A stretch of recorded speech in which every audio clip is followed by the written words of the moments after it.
Então, o que eu vou falar hoje é um pouco um exemplo, num certo sentido, uma família de exemplos, que é engraçado porque ela começou com a ideia de tentar simplificar um problema físico, que a gente vai discutir daqui a pouco, mas é engraçado que essa família de exemplos ela é rica o suficiente para conter casos de todos os fenômenos, basicamente, de sistemas dinâmicos que a gente conhece. Então, é uma boa desculpa para dar uma visão global dos sistemas dinâmicos nesse sentido. E é por isso que eu escolhi esse tema de bilhares. Então, o plano para hoje vai ser o seguinte. Então, eu vou começar, como eu anunciei, eu vou começar falando da motivação física, no certo sentido, de por que as pessoas se interessam por bilhares. Em seguida, eu vou passar para os bilhares ditos elípticos, que é uma classe de sistemas dinâmicos que se chama classe de sistemas dinâmicos elípticos. Depois eu vou falar dos parabólicos e, finalmente, dos hiperbólicos. E, basicamente, essas três classes são as três classes de sistemas dinâmicos que a gente conhece hoje em dia, na teoria moderna. Então, vamos lá. Vamos começar falando um pouquinho de mecânica e estatística. Bom, eu não sou físico, então talvez eu fale besteira, mas, pelo menos, como eu entendo um pouco da história da mecânica e estatística, ela aconteceu assim, em 1738, um dos irmãos Bernoulli, o Daniel, nesse caso, ele propôs o que o pessoal chama hoje em dia de teoria cinética dos gases. Então, o que é a teoria cinética dos gases? É uma teoria que diz o seguinte: basicamente, um gás é uma quantidade imensa de partículas. Então, tem essa constante famosa, a constante de Avogadro, que é basicamente da ordem de 6 vezes 10 a 24. Então, é uma quantidade imensa de partículas que estão se movimentando num ambiente, num recipiente, o que for. E a teoria do Bernoulli é que, basicamente, o que a gente chama de calor é simplesmente a manifestação da energia cinética da partícula, das partículas, né? Ou seja, basicamente, o que ele diz é o seguinte, que a noção de calor ou frio corresponde às partículas estarem mais ou menos movimento. Ou seja, a energia cinética basicamente é proporcional à velocidade. Então, se as partículas estão se mexendo mais rápido, a gente vai estar mais agitadas, a gente sente mais calor. Se elas estão mais lentas, o ambiente é frio. Então, essa foi a teoria que ele propôs. E, a partir disso, o pessoal começou a estudar. Bom, vocês olham a cronologia, demorou um certo tempo, né? Demorou, digamos, um pouco mais de um século, para que essa teoria fosse revisitada por um físico muito famoso, genial, o Maxwell. E o Maxwell, dentre outras coisas, ele é muito conhecido pelo eletromagnetismo, mas ele também contribuiu com a primeira formulação de uma lei estatística na física. Até então, antes do Maxwell, todas as leis físicas eram determinísticas, ou seja, no sentido de que se você dá as condições iniciais, existe uma equação, uma lei, e, em teoria, você consegue resolver essa lei e determinar o futuro para todo o futuro da órbita. E aí o Maxwell, lendo os trabalhos do Bernoulli e outras pessoas, percebeu que para tratar gases era melhor fazer uma lei estatística. E então, basicamente, o que ele fez foi construir uma distribuição que, basicamente, ou seja, em vez de tentar descrever todas as partículas, o que o Maxwell quis foi descrever, basicamente, em média, quantas partículas eu vou ver com uma tal velocidade. Ou seja, eu dou um intervalo de velocidades e eu quero saber qual é a proporção de partículas desse bolo todo que vão possuir uma velocidade nesse regime, ou seja, digamos, entre 10 km por hora e 30 km por hora, por exemplo, quantas partículas tem. Então, isso dá uma distribuição, dá uma funçãozinha, que hoje em dia é chamada distribuição de Boltzmann-Maxwell, ou Maxwell-Boltzmann. E, de fato, ela tem esse nome porque o Boltzmann, quando ele viu os trabalhos do Maxwell, ele ficou muito empolgado, ele percebeu que era revolucionário essa coisa de tentar colocar ferramenta estatística para estudar física. E aí ele pegou os trabalhos do Maxwell e levou muito além. Então ele começou basicamente em 1864 e passou bem uns 6 anos trabalhando direto até concluir vários livros que são hoje em dia a fundação do que a gente chama de mecânica estatística. Então, nesses trabalhos o Boltzmann provou muita coisa. É difícil resumir tanta história em pouco tempo, então o que eu vou fazer é dizer simplesmente que uma das coisas que ele provou é um teorema que se chama hoje em dia de teorema H para para a quantidade que ele usava para denotar a entropia. Então, o teorema H diz o seguinte: ele diz que se você começa com uma distribuição de um gás qualquer, com velocidades e partículas, essa distribuição vai sempre evoluir de modo a aumentar a entropia, ou seja, vai existir uma quantidade associada ao sistema, que se chama entropia do sistema naquele instante. Então, a primeira parte do teorema diz que a entropia sempre aumenta, e, de fato, ela vai aumentando até atingir o que o pessoal chama de estado da distribuição de equilíbrio, o estado de equilíbrio. Ou seja, basicamente o gás começa, digamos, com... A ideia basicamente é a seguinte: tem uma região do espaço que está mais quente, outra mais fria, as partículas vão começar a se mexer, e a ideia é que a entropia vai crescendo, a temperatura vai se uniformizando até que a sala inteira fica com a mesma temperatura, você atinge um equilíbrio. E essa distribuição de equilíbrio, então, ou seja, basicamente, as distribuições de velocidade vão convergir para uma distribuição limite, e essa distribuição limite é o que o pessoal chama de distribuição de Maxwell-Boltzmann. Então, no próximo slide eu preparei um videozinho mostrando, eu não sei se ele vai rodar aqui, talvez não. Não, ele não está rodando esse vídeo. Mas é um vídeo que, se estivesse funcionando, ele mostra o seguinte: tem uma caixa com várias partículas, e essa é uma distribuição inicial de velocidade, ou seja, basicamente quando eu ponho nesse histograma, aqui a frequência de partículas, a maior parte das partículas tem uma velocidade em torno de 2 km por hora, bom, a unidade que eu estou usando para medir. E aí tem uma outra proporção de partículas que tem uma velocidade um pouco ligeiramente menor, etc. E essa curva laranja é a curva que é a distribuição limite. Então, a ideia do vídeo é que, se estivesse funcionando, é que ele iria mostrar ao mesmo tempo as partículas se mexendo de acordo com essa distribuição e a variação da distribuição, e vocês iam ver que, à medida que o tempo passa, essas velocidades iam convergir para essa curva. Ou seja, esses retângulos azuis iam começar a se deslocar e eles iam começar a se ajustar de acordo com essa curva. Em particular, essa parte aqui iria baixar para tentar acertar com isso aqui, essa parte iria aumentar e a curva teria uma distribuição que é a distribuição de Maxwell. Vocês podem dar uma olhada na Wikipedia. É um pouco uma pena que não está funcionando a versão do PDF onde esse vídeo estava incluso no PDF. Mas, então, essa é, digamos, uma das origens da mecânica estatística. E aí o pessoal começou a se empolgar em estudar. Então, a gente tem o teorema H, que diz que a entropia sempre cresce, ou seja, o caos, no certo sentido, tende a crescer, a desordem. Mas se a gente atinge um estado de equilíbrio, se o sistema é fechado. E aí o pessoal começou a tentar entender melhor casos particulares, porque se você tenta olhar para as equações que saem, as equações de Boltzmann, elas não são muito mais fáceis de resolver do que as equações que existiam antes, por exemplo, na mecânica de Newton. Então, o que o pessoal tentou entender foram casos particulares, e um desses casos particulares de gases é o que o pessoal chama de gases ideais. Então, o que é um gás ideal? Um gás ideal é simplesmente um gás onde as partículas são pontos, ou seja, não tem dimensão, só tem massa, mas não tem dimensão, e que elas só podem colidir de maneira elástica, ou seja, se elas se chocam de uma certa maneira, elas vão partir de modo a conservar o momento. Ok? Ou seja, a colisão elástica significa que tem uma conservação perfeita do momento cinético. Tá ok? E os bilhares, eles são ou seja, basicamente os gases ideais são uma simplificação da noção de gás, porque a gente está supondo que as partículas não têm dimensão. E os bilhares são uma simplificação da noção de gás ideal, com a seguinte ideia: a ideia é que, se você declara que as partículas são pontos, a probabilidade que duas delas se choquem é zero.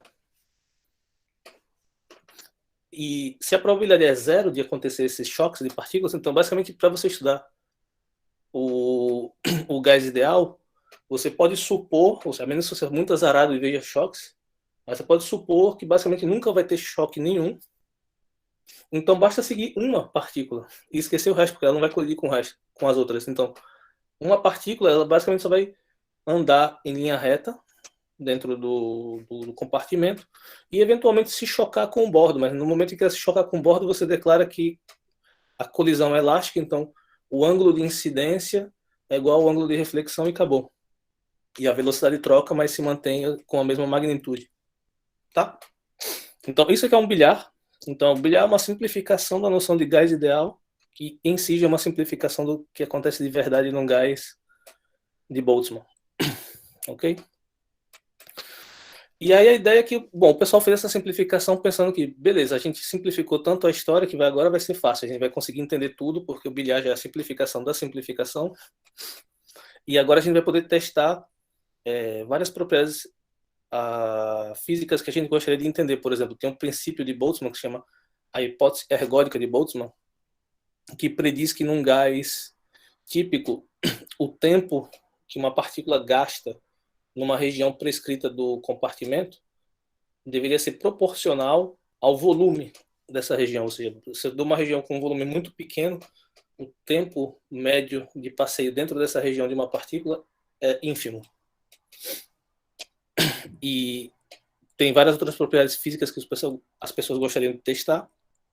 E aí os matemáticos, ou os físicos matemáticos, pensaram, bom, vamos testar primeiro nos bilhares e ver se a gente consegue provar todas as propriedades que os físicos gostariam de obter, primeiro nos bilhares e depois tentar estender para obter para outros modelos. E a surpresa é que, como a gente vai ver nessa palestra, a vida não é tão simples assim, a vida é complexa.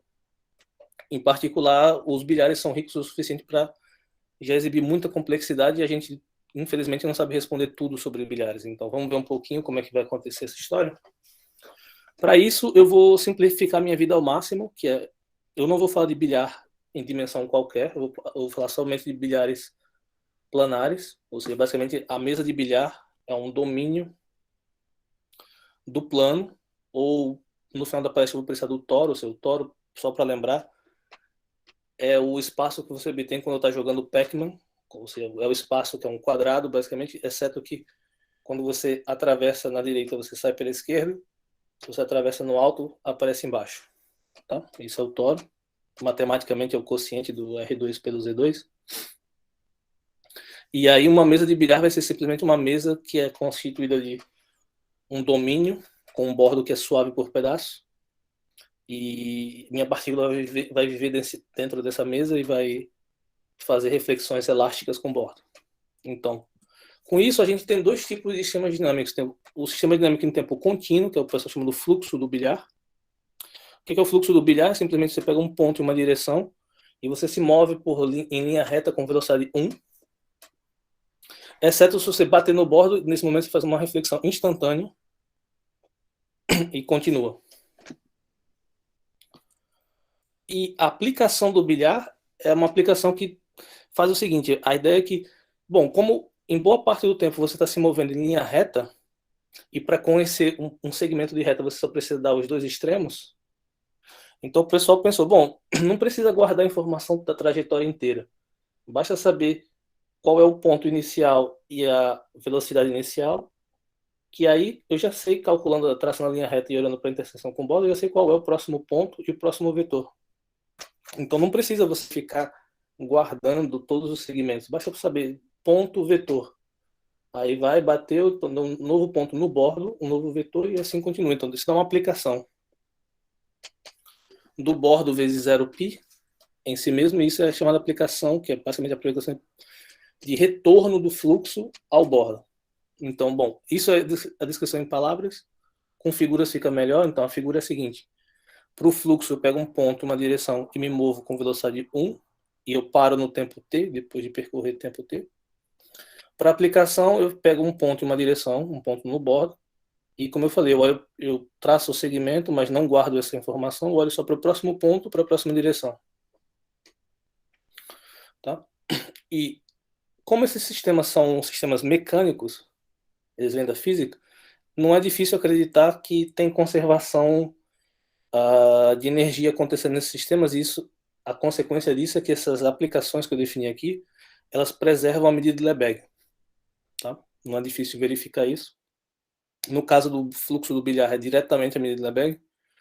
No caso da aplicação do bilhar, você tem que multiplicar por uma funçãozinha. Você basicamente o comprimento de arco no bordo e a medida do ângulo perturbado por um seno θ, mas é basicamente um múltiplo da medida de Lebesgue usual, dx dy, ou dr dθ, se vocês quiserem. Tá?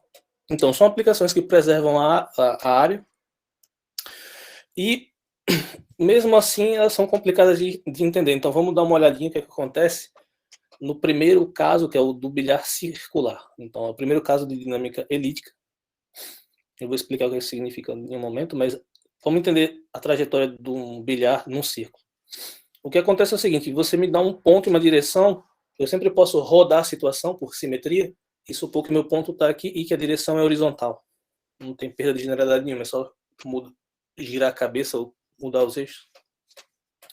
Se eu fizer isso, eu posso fazer um exercício de geometria que eu recomendo que vocês façam, se nunca viram, que é o seguinte: se esse ângulo aqui é θ, o ângulo entre a tangente ao círculo e essa linha é θ, se você traçar o centro desse círculo e olhar qual é o tamanho do arco que você percorreu, o ângulo que você vê entre o centro, o ponto inicial e o ponto final, esse arco vai ser 2θ. Tá? Não é difícil de ver, simplesmente porque o raio é perpendicular à tangente, então se esse ângulo é θ, esse aqui é π sobre 2 menos θ, e a soma dos ângulos de um triângulo é π. Ok, então, se esse ângulo inicial é θ, esse arco é 2θ. E esse ângulo, esse novo ângulo é θ ainda. Em particular, eu posso continuar por indução esse argumento. Então, isso significa o seguinte: se eu sair desse ponto com ângulo θ, eu vou andar 2θ no círculo, com ângulo θ, vou andar 2θ de novo, etc. Então, meu ponto ele vai começar a rodar em torno do círculo de acordo com uma rotação de ângulo fixo que é 2θ, que é proporcional ao tamanho do ângulo, que é fixo durante todo esse movimento. Em particular, usando essa informação, dá para checar que essa trajetória ela vai ser sempre tangente a um círculo que é concêntrico ao original. Tá? Ou seja, em outras palavras, se você olhar para a aplicação do bilhar, o que é a aplicação do bilhar? Como eu falei para vocês, a aplicação do bilhar é uma aplicação que é definida, o domínio é um ponto e um ângulo.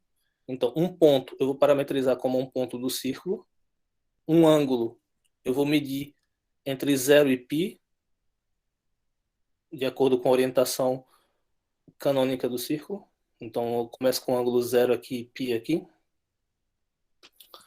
E o que eu falei foi o seguinte: se você fixar um ângulo, ou você fixar um ângulo aqui, ou você fixar uma linha, ou um círculo, o seu ponto vai se mexer, ele vai se mexer de acordo com 2 vezes o ângulo onde você está, da altura que você está aqui.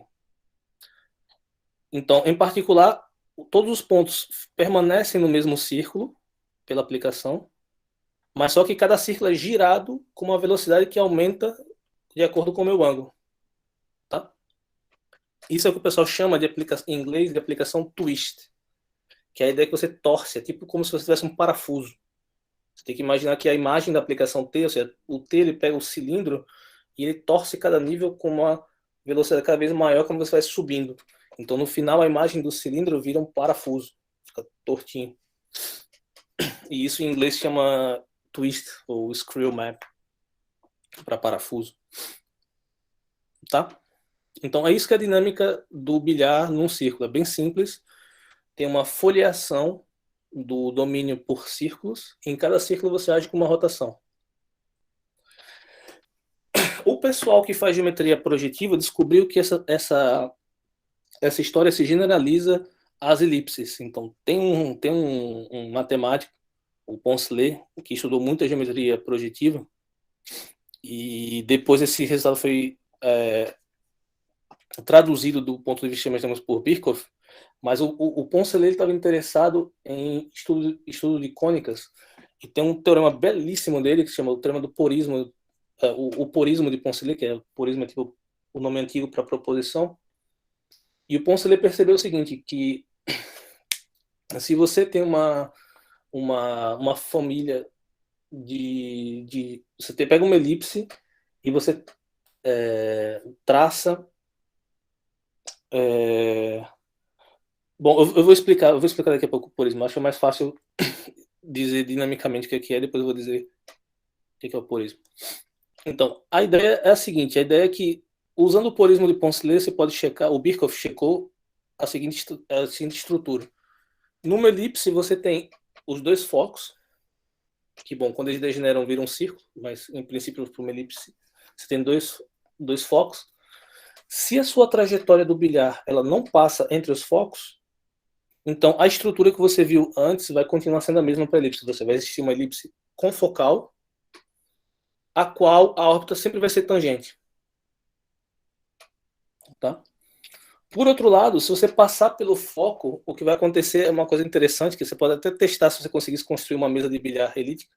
Tem até um vídeo no YouTube, você pode procurar sobre isso, do Number 5, que se você está numa mesa que é elíptica, se você passa por um foco, na batida seguinte você vai passar pelo outro foco. E não só isso, mas você vai passar e vai começar a passar em sucessão entre os dois focos, de maneira a convergir para o eixo maior. Eu vou mostrar a figura daqui a pouco. E por fim, se você passa entre os dois focos, a sua trajetória vai ser tangente a uma cônica, mas a cônica agora não é mais uma elipse, mas sim a outra cônica, que é uma hipérbole. Tá? Mas com os mesmos focos. Então a figura é a seguinte: para o primeiro caso, a trajetória vermelha está aqui, não passou entre os focos. Se não passou entre os focos, ela vai fazer esse número de voltas e vai desenhar, vai ser tangente a uma elipse confocal. Se ela passar por um dos focos, como eu falei, no próximo ela vai passar pelo outro foco, pelo outro, mas com a propriedade que você vai vendo, essa órbita está cada vez mais se abaixando e convergindo para o eixo maior da elipse. Você está convergindo para um movimento que é simplesmente ir e voltar entre esses dois pontos aqui, que é o caso limite, que é uma órbita de período 2. Você vai e volta, vai e volta.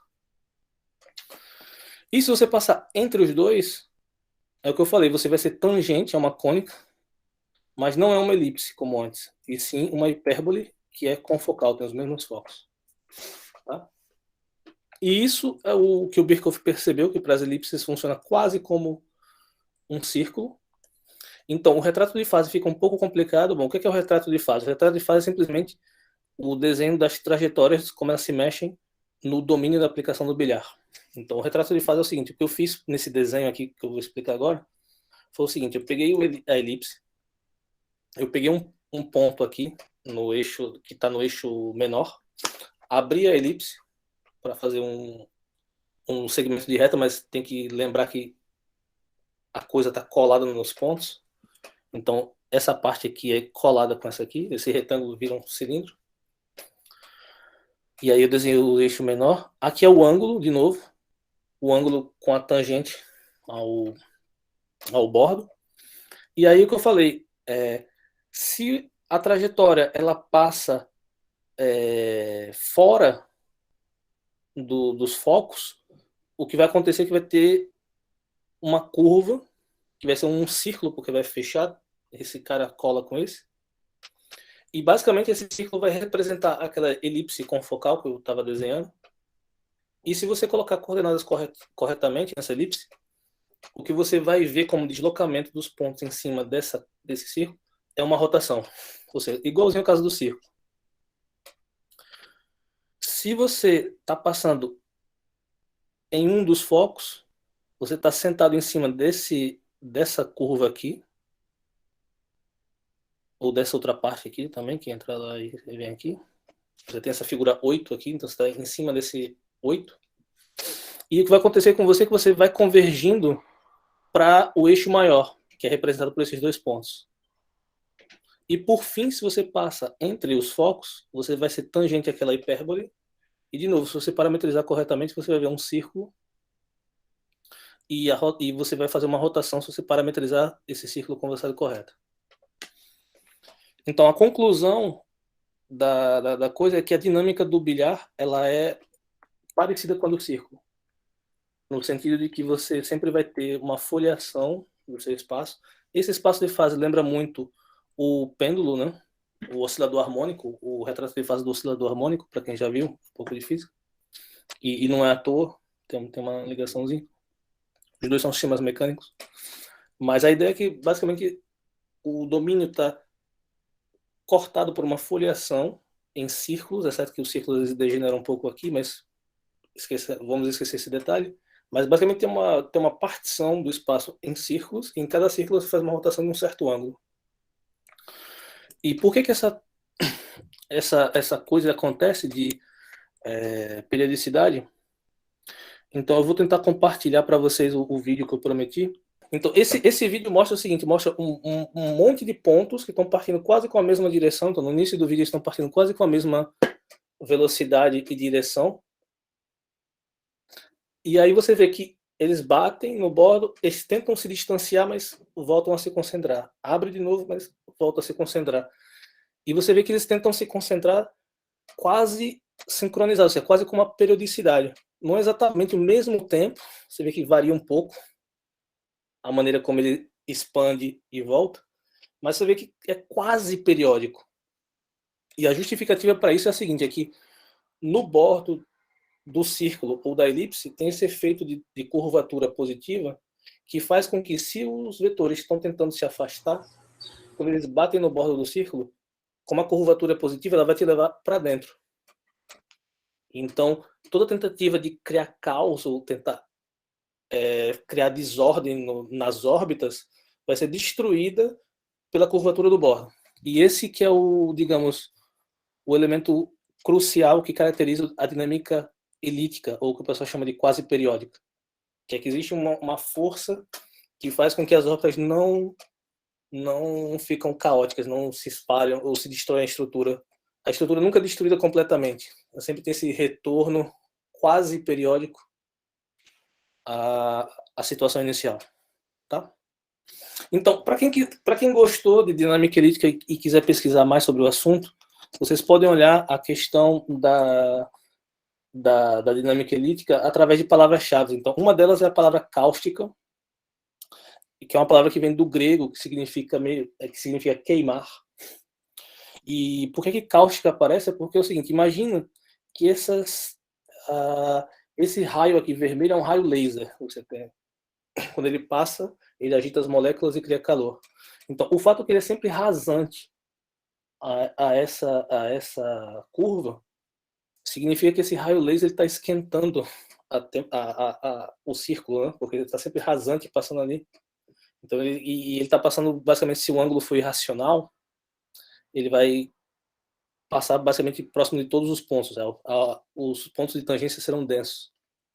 Então, basicamente, o que vai acontecer com o passar do tempo é que esse seu raio laser vai estar esquentando a superfície dessa elipse confocal. E é por isso que essa elipse confocal é chamada de cáustica. É o lugar quente, digamos assim.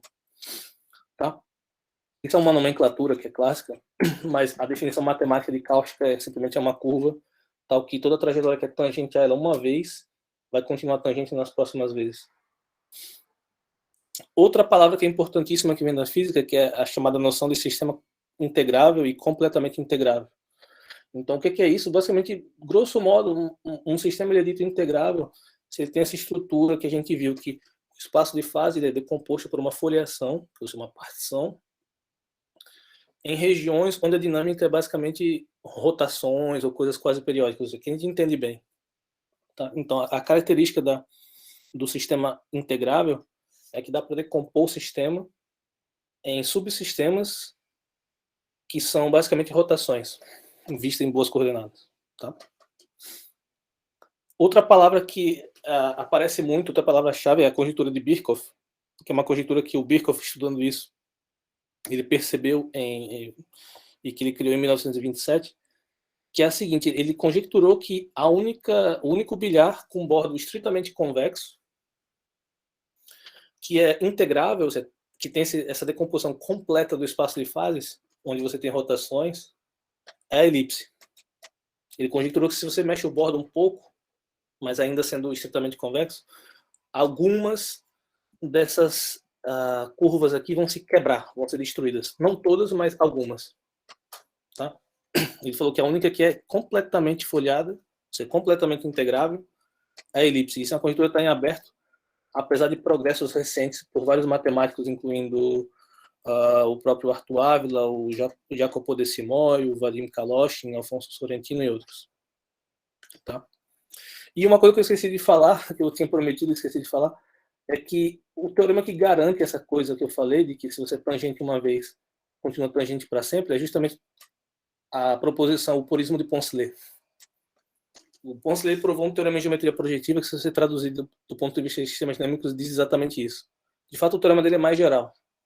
Ele fala que se você tem uma trajetória que é tangente, nesse esquema aqui, tangente uma vez, tangente outra vez, etc., de fato, essa órbita ela não está sozinha, vai existir uma família a um parâmetro de órbitas que vão ser tangentes a essa mesma elipse. Esse é o verdadeiro porismo de Poncelet.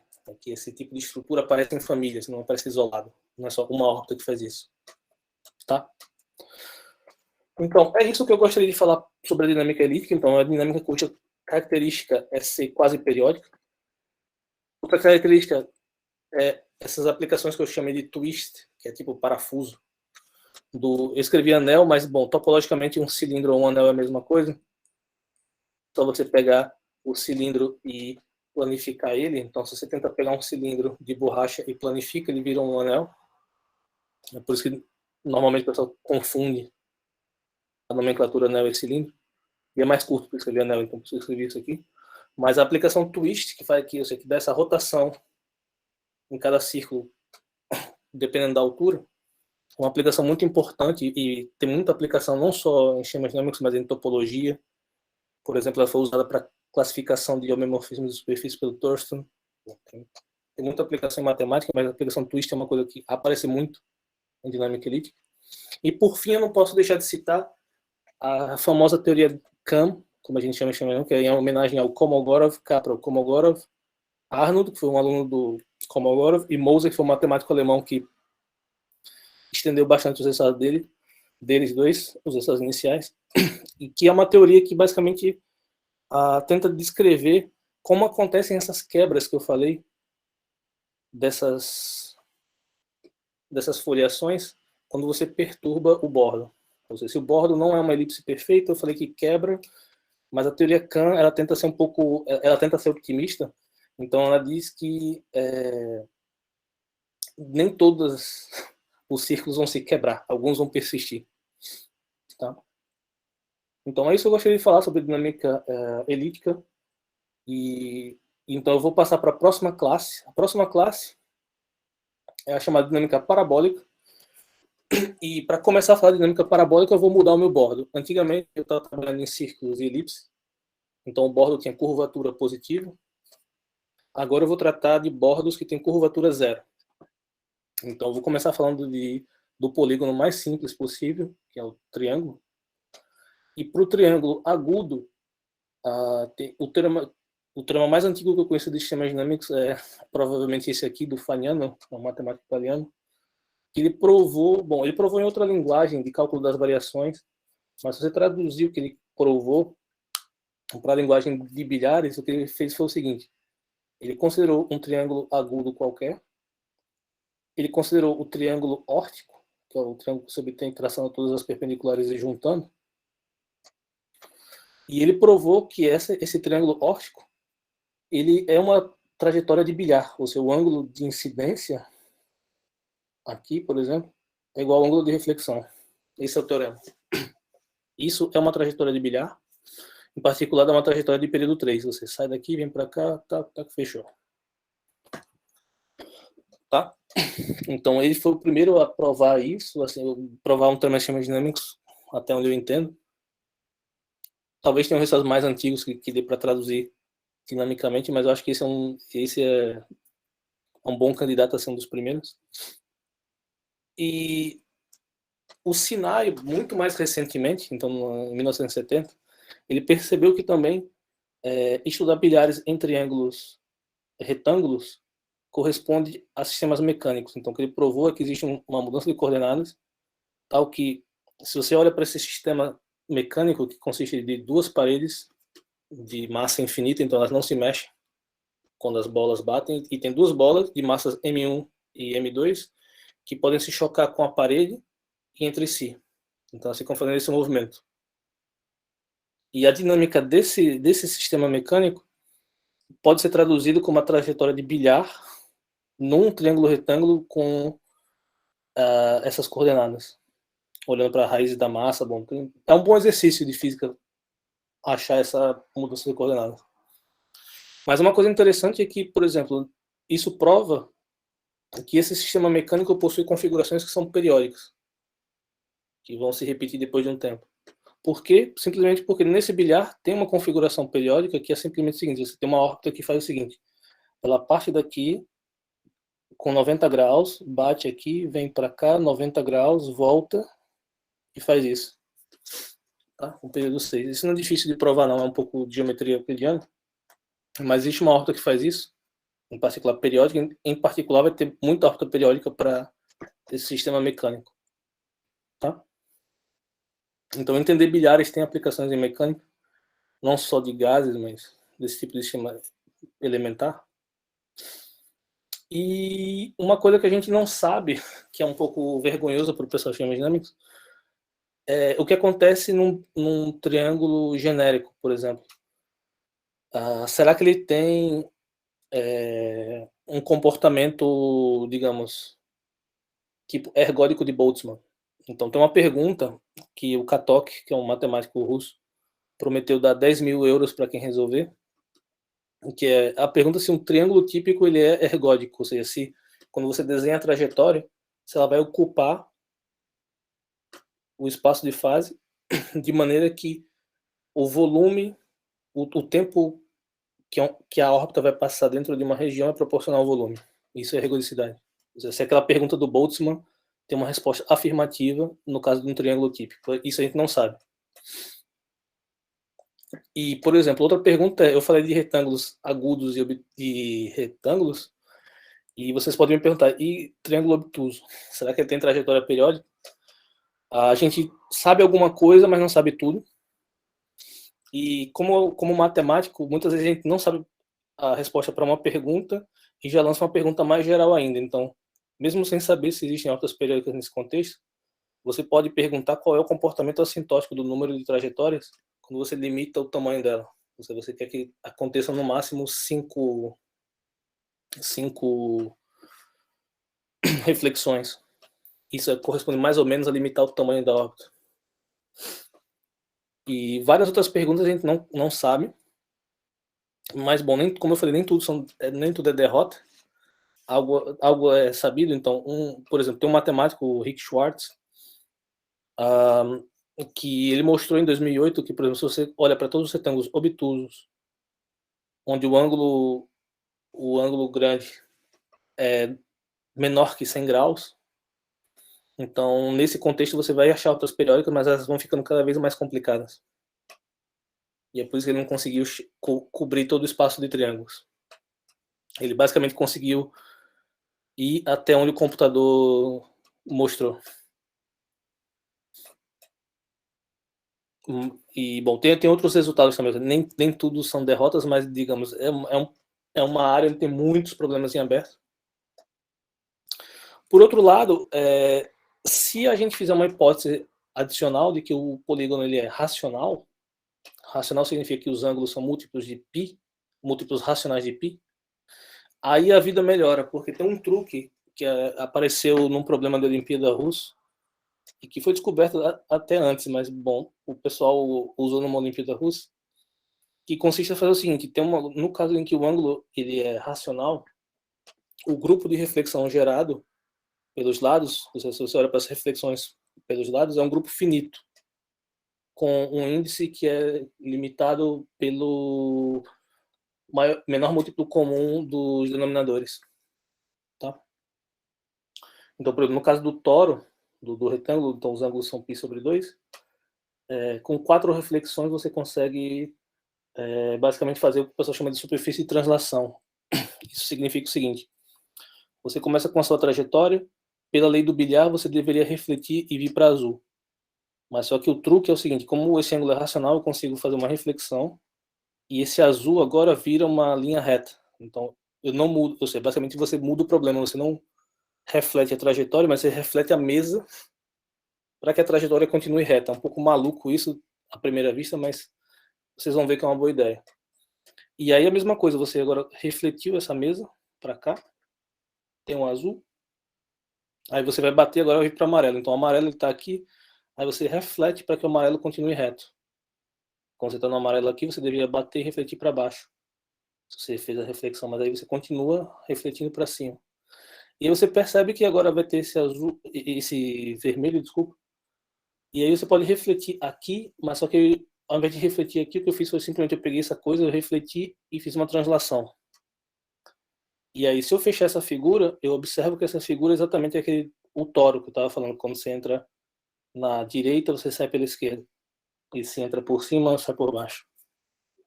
Tá? Então, basicamente, o que a gente fez é o seguinte: no caso a moral é que num polígono racional, a gente consegue trocar o problema do bilhar pelo problema de um fluxo que é sempre em linha reta, ou seja, uma translação, numa superfície que é talvez complicada, mas a gente meio que trocou. Ou seja, em vez de olhar para o polígono e para a trajetória que muda de direção a cada etapa, a gente olha só para uma direção numa superfície que tem umas certas maneiras de colar. Mas a vantagem é que, por exemplo, aqui no caso se isso aqui fosse um quadrado, então isso aqui seria um quadrado com 4 vezes o tamanho do inicial, e aí a trajetória, a gente sabe se ela vai ser periódica, é muito fácil, porque no toro uma trajetória é periódica, somente se a inclinação é racional. E se ela for irracional, de fato, a órbita vai se equidistribuir, vai ser ergódica, ela vai passar em todo o toro, basicamente, um tempo que é proporcional à área da região. Tá? E aí, se você faz esse mesmo truque em triângulos, você obtém superfícies que são um pouco mais complicadas. Por exemplo, antes eu fiz no quadrado, no retângulo, eu obtive o toro. Se eu fizer nesse triângulo, que tem ângulos π sobre 2 e π sobre 8, o que eu vou obter é esse octógono, cujos lados opostos eu tenho que colar por translação. E ao fazer isso, o que eu obtenho é uma superfície de gênero 2. Dá para fazer o cálculo com a fórmula de Euler-Poincaré. A superfície tem gênero 2, ou seja, é basicamente um bitoro. Um toro com 2 buracos, topologicamente.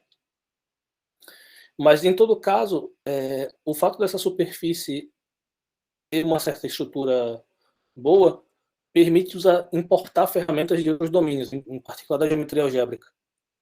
E usando isso, o pessoal conseguiu resolver uma conjectura dos anos 80, que era justamente sobre mecânica estatística do início basicamente de 1920, se me lembro bem. Então, o que acontece é que em 1920 tinha um casal, o Paul e a Tatiana Ehrenfest, que eles estavam estudando modelos de gases ideais, e eles propuseram o seguinte modelo, que eles chamaram de vento nas árvores, que é você pega um retângulo com proporções AB, e aí você pega cópias desse retângulo e põe um concentro em cada um dos pontos inteiros do plano. Então faz esse padrão periódico. E aí eles propuseram de jogar bilhar nessa mesa e tentar entender, por exemplo, será que essa órbita ela vai para infinito? Ou ao contrário, ela fica sempre numa região limitada? O que acontece com ela? E isso nos anos 20. Então, 60 anos depois, 2 físicos fizeram experimentos numéricos, então os computadores já começaram a surgir, já estavam bons o suficiente para fazer experimentos. Eles perceberam que essa mancha é uma mancha que cresce, tipicamente, mas que não é uma mancha que parece com o movimento browniano. Se vocês lembram da probabilidade, o movimento browniano ele é algo que cresce com uma lei normal.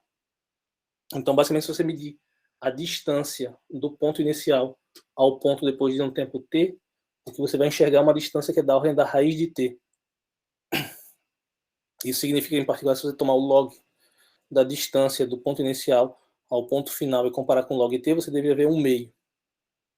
Essa é a lei, digamos, normal, o teorema central limite em probabilidade. E o que esses caras observaram é que não era a maneira como essa mancha expandia, não era como o movimento browniano, mas eles não conseguiram saber com que velocidade isso expandia. Até que em 2014, usando essa ideia de superfície de translação, 3 matemáticos franceses conseguiram provar que não só os caras estavam certos, que a taxa não é a do movimento browniano, não é 1/2, mas como conseguiram calcular, que é 2/3. E aí, para isso, como eu falei, eles importaram ferramentas de outros lugares de sistemas dinâmicos. E de geometria algébrica, desculpa. Importaram da geometria algébrica para os sistemas dinâmicos. E aí você pode me perguntar, mas Matheus, será que não tem uma explicação mais simples, não? Porque 2/3 é um número muito simples, né? Não é bom. Não é um meio, mas é simples. Então, como a geometria desse negócio é simples, talvez você diga, não sei, talvez 2/3 seja porque a probabilidade desse cara bater a cada 3 obstáculos, ele bate só em 2, não sei, inventar uma desculpa ou uma heurística assim que explique por que deveria ser 2/3. E a minha resposta, para ser honesta, é que eu acho que não, você não vai conseguir encontrar uma resposta simples e talvez tenha que realmente usar todo esse ferramental que vem da geometria algébrica, da teoria de Rod, da fórmula de Grothendieck, Riemann-Roch, etc., que esses caras usaram, pela seguinte razão. Se você pega o mesmo modelo de antes, e agora você tira um quadrado a cada pacote de 4. Ou seja, você olha 4 caras, tira 1. Olha 4 caras, tira 1. Então o desenho é esse. Cada 4 tirou 1. Cada 4 tirou 1. E faz o mesmo jogo de desenhar as manchas e ver como elas crescem.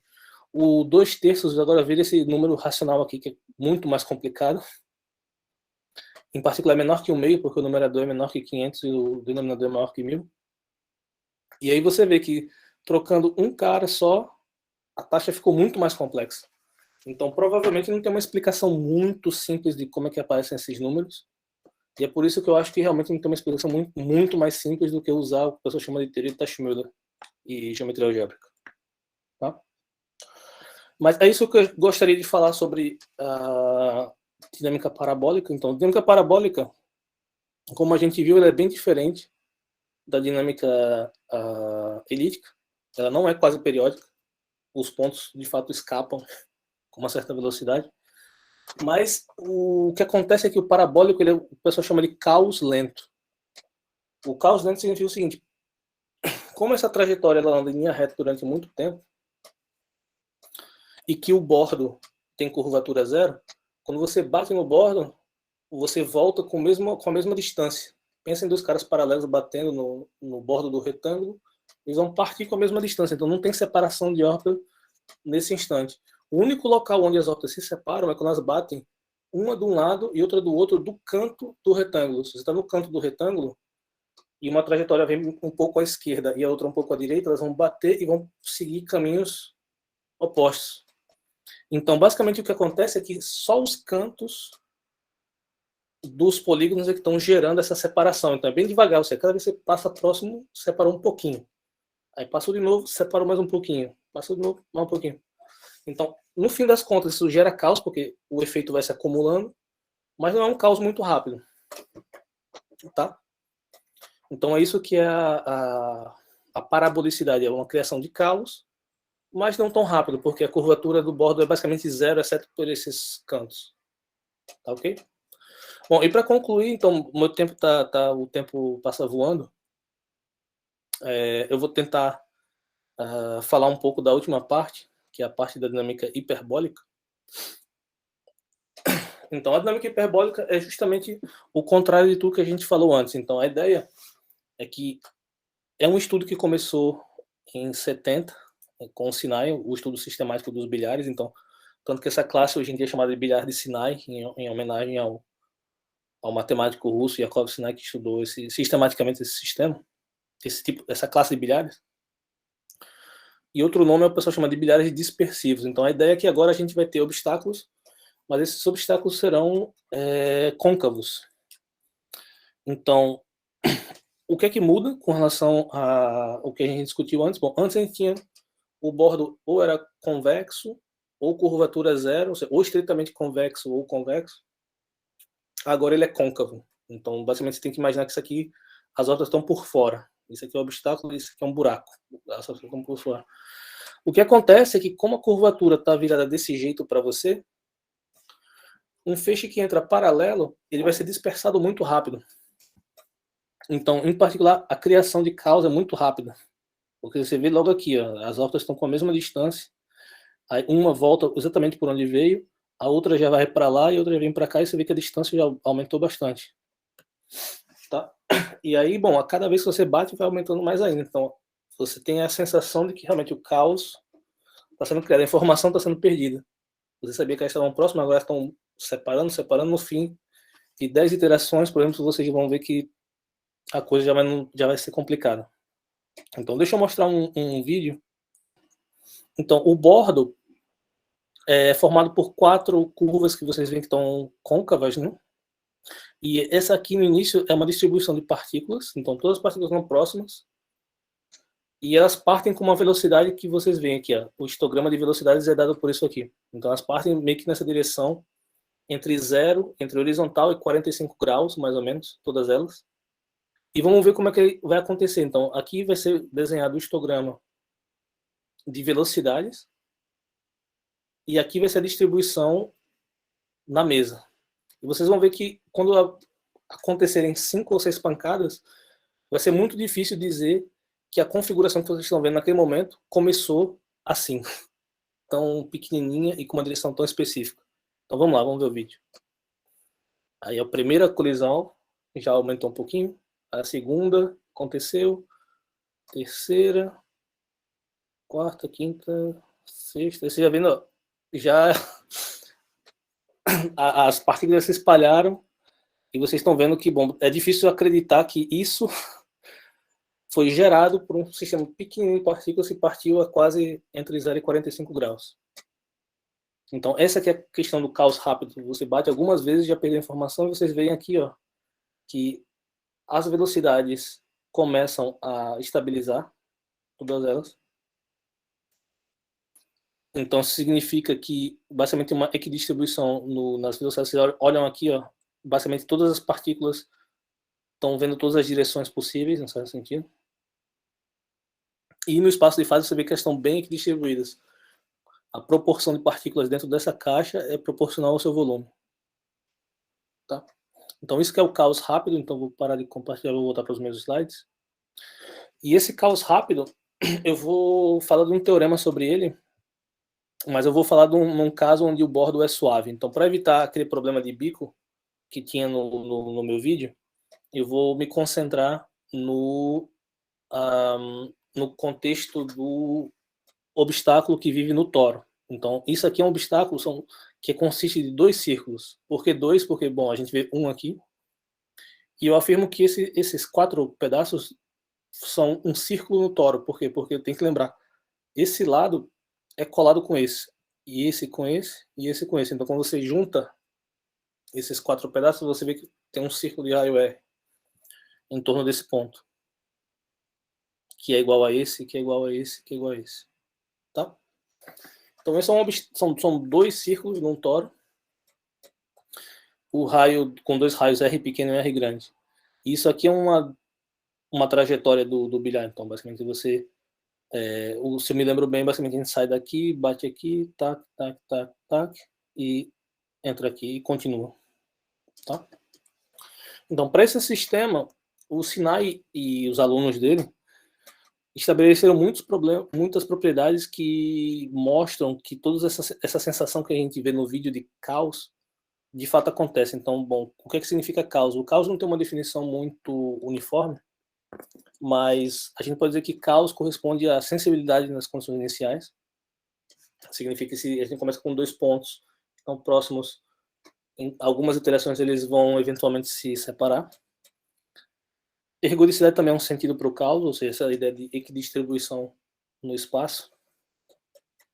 Satisfazer o teorema central limite, que é uma coisa que o movimento browniano satisfaz. Esses sistemas também têm uma versão do teorema central limite para eles. E o pessoal basicamente estudou muita coisa de bilhares durante muito tempo, mas algumas perguntas básicas sobre bilhares, por exemplo, sobre órbitas periódicas, não foram respondidas até recentemente. Então, por exemplo, eu vou encerrar a palestra com esse teorema, que é um teorema que precisa juntar enunciado de 3 artigos. Então, o primeiro artigo é um teorema meu com o Yuri Lima, de 2018. Depois teve um artigo da Viviane Baladi com o Mark Temers. E, por fim, um artigo mais recente do Jérôme Bouzy. E se você colocar os resultados desses 3 artigos em conjunto, vocês vão obter o seguinte resultado.